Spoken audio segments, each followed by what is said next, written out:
Welcome to Brainman VR. It's absolutely brilliant to have you here.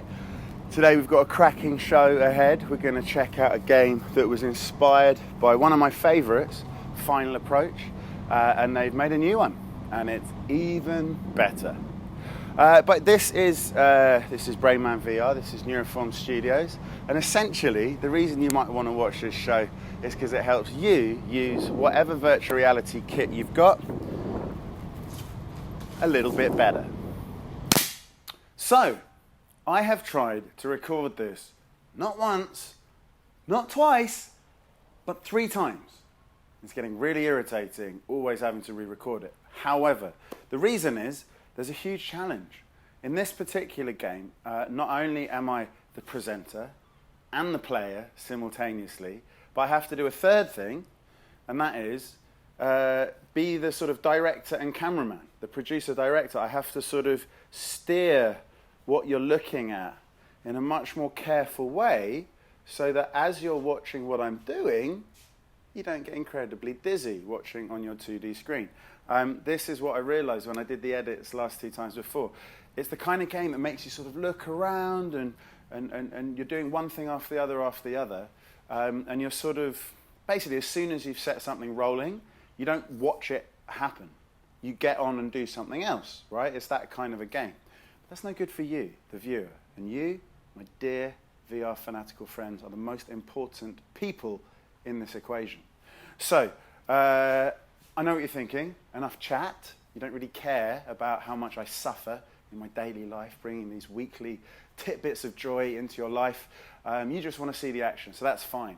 I'm just going to quickly run through my top 5 tips as me, the Brain Man, to you, the good people of planet Earth.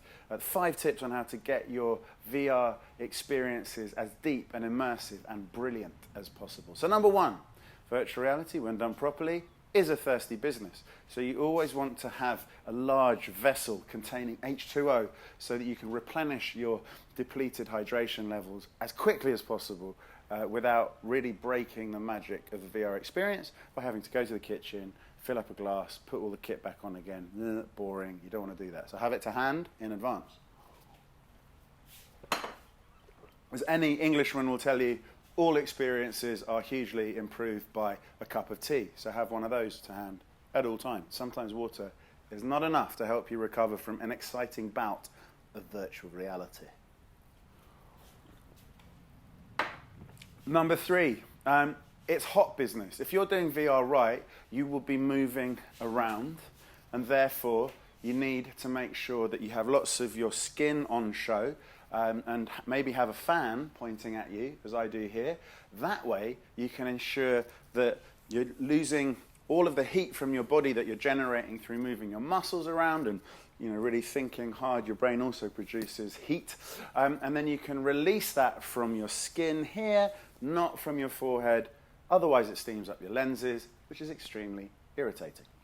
Number 4, virtual reality, unlike 2D gaming, is far enhanced by doing the moving around stuff. So crouch, jump, leap around, do things dynamically, trying to sort of stay relatively in the center of your room so that you won't end up triggering those chaperone walls that warn you when you're about to hit a real wall in the VR world.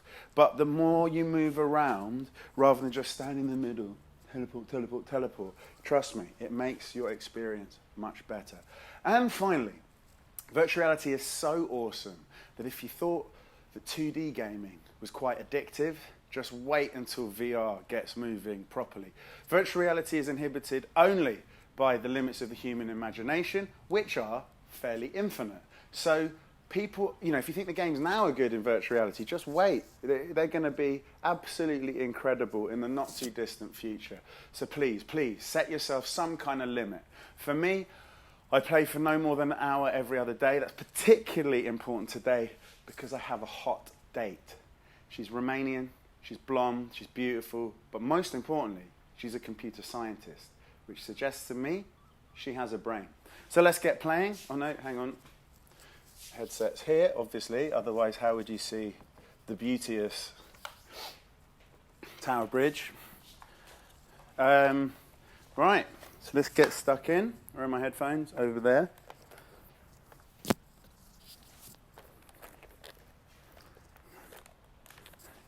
So for those of you who haven't come to play many times before, the HTC Vive headphones have sort of earpieces which stick in a certain direction.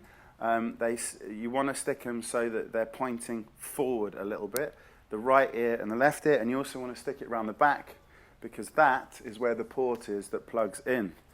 I always start off in a nice world with sound so that, yes, if you can hear the sound of the lapping Thames, then you know that you have sound as well as vision. So where are my... Oh, that's strange. Why can't you see them? Ah, that's because they're under the surface. That's quite funny. Hello. Right. It's because it's sloping, and that's one thing that you can't yet do. Change the physical angle of the ground underneath your feet to match a slope. But that will come. That will come. We are limited only by our imaginations, ladies and gentlemen. Technology is allowing most things. What am I doing here? Yes, wrong way round. So you see here, you've got the left hand here and the right hand here. Easy peasy. So you want to make sure you put them on the right hand. Now, my God, have we got some great games to go exploring in the next few episodes. We've got Tin Hearts, we've got Gorn, we've got Blade and Sorcery, Saw Shelter. I keep going back to Isle of Pigs, Angry Birds over and over again. I really like it. But today, we're going to Final Assault, as I mentioned in the introduction.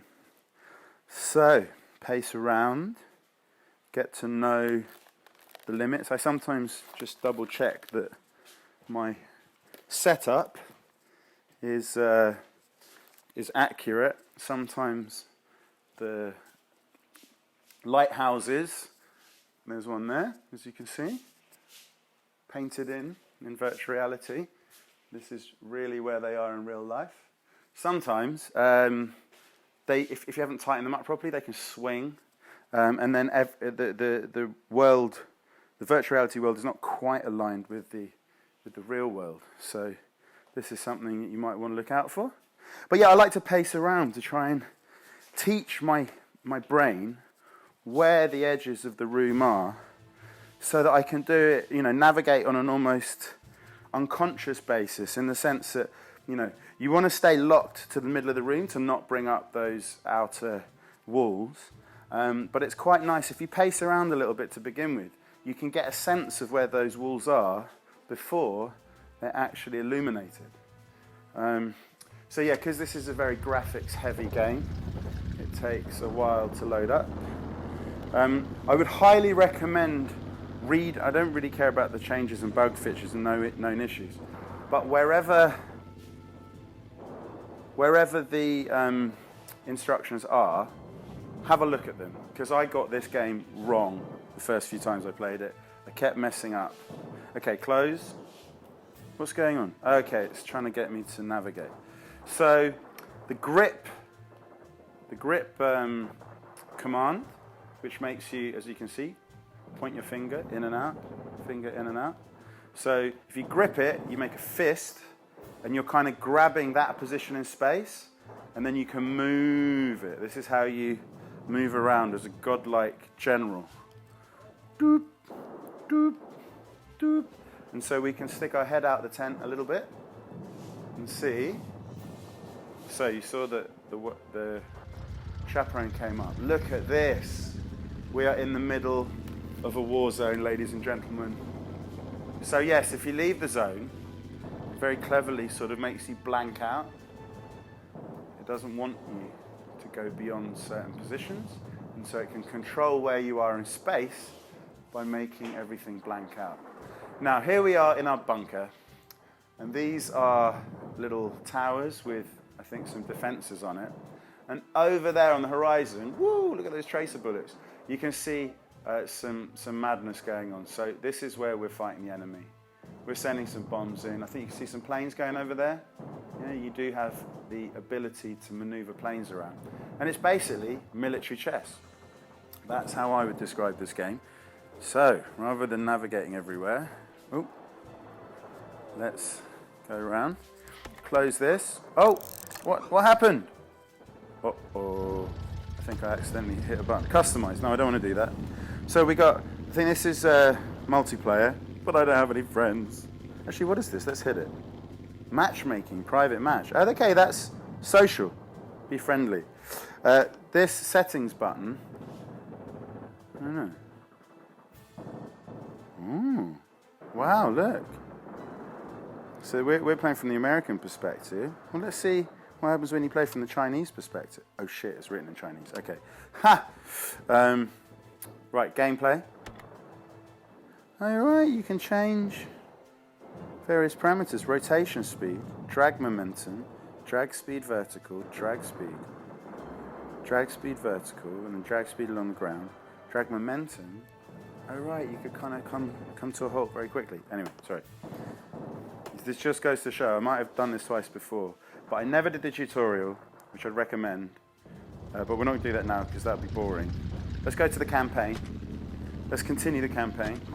So here we have our sort of chessboard, and this describes, so you're over here, the blues, and these are the baddies, or your foe. And so I have kind of made my way along here. I think I took over that one, I took over that one, I took over that one in individual battles. And now, I don't know why I'm coming onto this space. It's basically sort of the grand game within a game. Read all that stuff. You control the blue side, the enemy is the red side, blah, blah, blah. But I think we're gonna try and get into the enemy territory properly, sneak up around the side. From US Commander, European Theatre, to Major Beaumont, Kleinstadt region. Briefing. Captain Galland is clearing out German base in Kleinstadt. Intercept Galland before he makes his retreat. Okay, don't really understand, but oh yeah, hold to start. Show that you've actually read it. And off we go. So no accidentally starting the thing, because otherwise you'll load up all these wonderful graphics to start a game that you're never actually going to play. Right. As every British general. That German tree trunk is clearing out that HQ for some reason. I too. My guess is he's trying to keep us from finding something. We'll drink tea before I make any serious decisions. So let's take that HQ before he gets out of there. Take the HQ. Take the HQ. Okay. HQ's over there. Let's get moving. So one of the key things is to remember what's going on over here. Yes, okay, let's bring some troops here. The top menu button allows you to move things. Oh, well, those were probably not the right things to start with. Okay, so you see, these are the guys that I just placed down, and they're moving in. Let's get a tank to here. What's going on over there? Oh, okay, they need some reinforcements. Let's put some of this here. Let's put this guy here. Oh, right, yeah, we need to, we definitely need to protect this chap, because he's getting munched. And let's put a tank here. So, just to recap on what just happened, that tank, that I just placed 2 tanks over there. Here they are, moving into their position. Pretty good, huh? So there's tanks galore.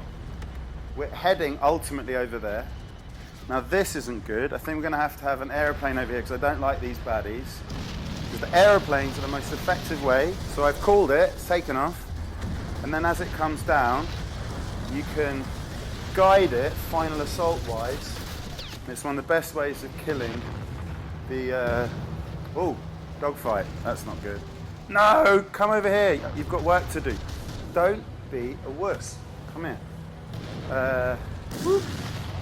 Oh dear. Yeah, I want to take on these guys. Okay, whoa, hang on. We got stuck. Come here. Oh. Ah. What's this? Uh-oh, Bazooka Man. Can we use the Bazooka Man? Come here. Actually, I should pay attention to what's going on here. Okay. So this is my base. Let's make sure that we are secure in the base region. Artillery I find is quite strong. Is that my artillery already? All right. I think that was deleted. Someone took out one of our towers. Someone took out one of our towers. Uh-oh. Let's get these infantry going. Come on. That was rather effective. Can I take him too? No.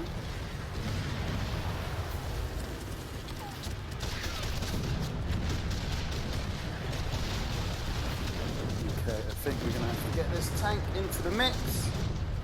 What's going on over here? This tank is causing havoc. Let's see if this can help. That's good fighting. Let's have two of them. Whoa, whoa, turn around, man. Uh-oh. Is there a tank coming? Okay, we need to go into more advanced positions.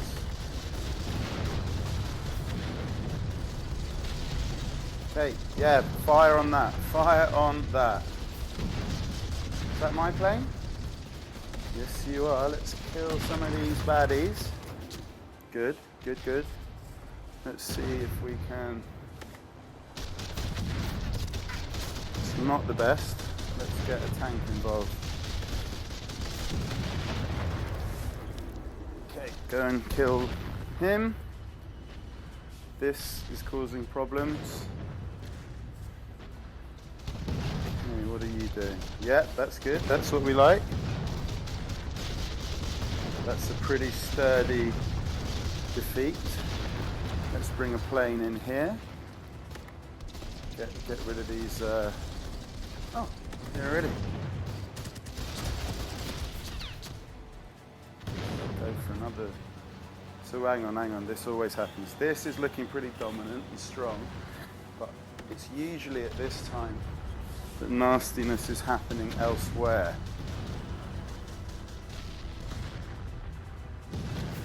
Okay, let's have one of you planes over here.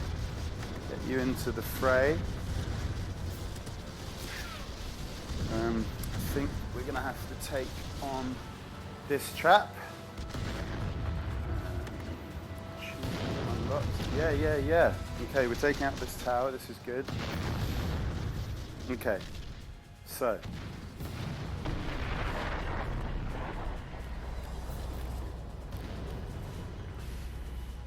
Whoa. Okay, let's.